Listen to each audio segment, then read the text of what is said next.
Hello, नमस्कार, सत श्री अकाल, आदाब, अस्सलाम वालेकुम। मैं आज आपको रिप्रोडक्टिव सिस्टम के बारे में पढ़ाने वाला हूँ और सिखाने वाला हूँ। रिप्रोडक्टिव सिस्टम का पहले हम डेफिनेशन देखेंगे। तो आप जो स्क्रीन में देख रहे हैं, reproductive system refer to continuous of species.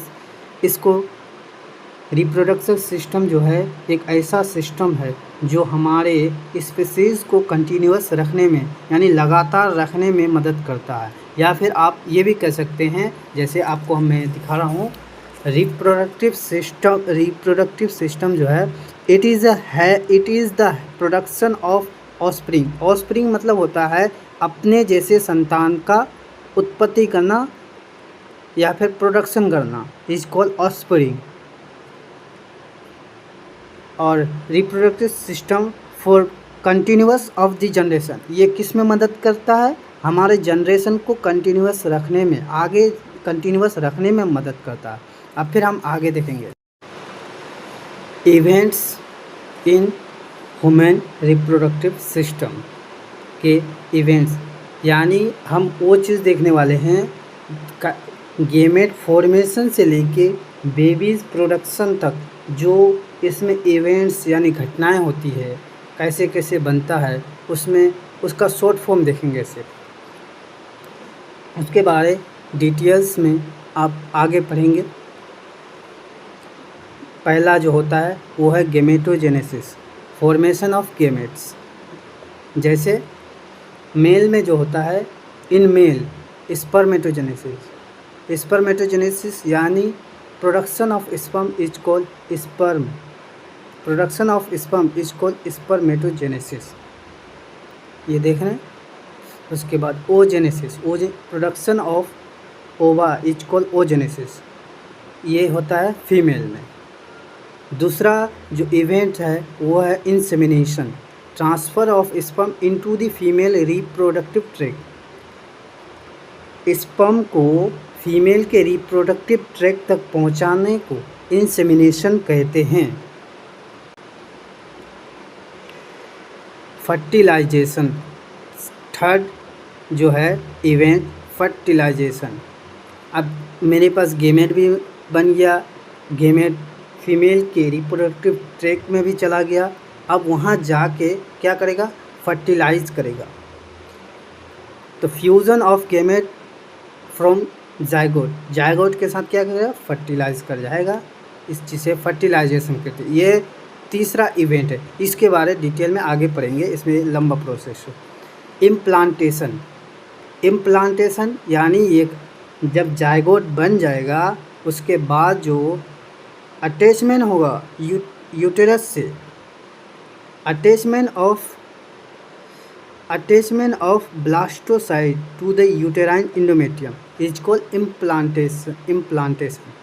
ये चौथा प्रोसेस हो गया, इवेंट हो गया। और पांचवा जो है गेस्टेशन। गेस्टेशन यानी गेस्टेशन हम किसको कहेंगे? Development of embryo inside the uterus. अब अटैचमेंट होने के बाद जो मेरे पास एम्ब्रायो था वो ग्रोथ करेगा किसके अंदर? यूटेरस के अंदर, उसको गेस्टेशन कहेंगे। उसके बाद छठा जो इवेंट आएगा यानी घटना आएगा वो है डिलीवरी ऑफ बेबी, जिसे हम क्या कहेंगे? पार्चुरेशन। इतना याद रहेंगे? चलो ठीक। अब थोड़ा बहुत हम स्पर्मेटोजेनेसिस और ओजेनेसिस के बारे में देखेंगे, उसके बाद आगे पढ़ेंगे। स्पर्मेटोजेनेसिस ये मेल में होता है, ओजेनेसिस ये फीमेल में होता है।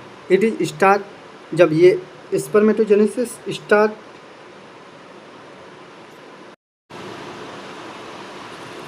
Gonads are primary reproductive organ which produce gamete. Gonads जो है प्राइमरी रिप्रोडक्टिव ऑर्गन है जो क्या करता है? प्रोड्यूस करता है गैमेट का। गैमेट के बारे में आपको बताए हैं, इस मेल में जो होता है वो स्पर्मेटोजेनेसिस होता है और फीमेल में जो होता है वो ओजेनेसिस होता है। आगे देखते हैं। A pair of testis produce sperm in male. Testis जो है प्रोड्यूस करता है क्या? स्पर्म मेल में, और पेयर ऑफ ओवरीज प्रोड्यूस ओवा इन फीमेल। ओवरीज जो है प्रोड्यूस करता है ओवम यानी अंडा, किसमें, या फीमेल में होता है ओजेनेसिस। अब हम आगे देखेंगे रिप्रोडक्टिव ऑर्गन इंक्लूड्स। आपको दो भागों में यानी दो हिस्सों में बांटेंगे इस वीडियो को। पहला भाग में reproductive organ in male and reproductive organ in female. पहले हम मेल के बारे में पढ़ेंगे, तो चलिए पढ़ते हैं। Reproductive organ in male. देखो, रिप्रोडक्टिव ऑर्गन इन मेल में मेल को दो भाग में बांट देंगे हम।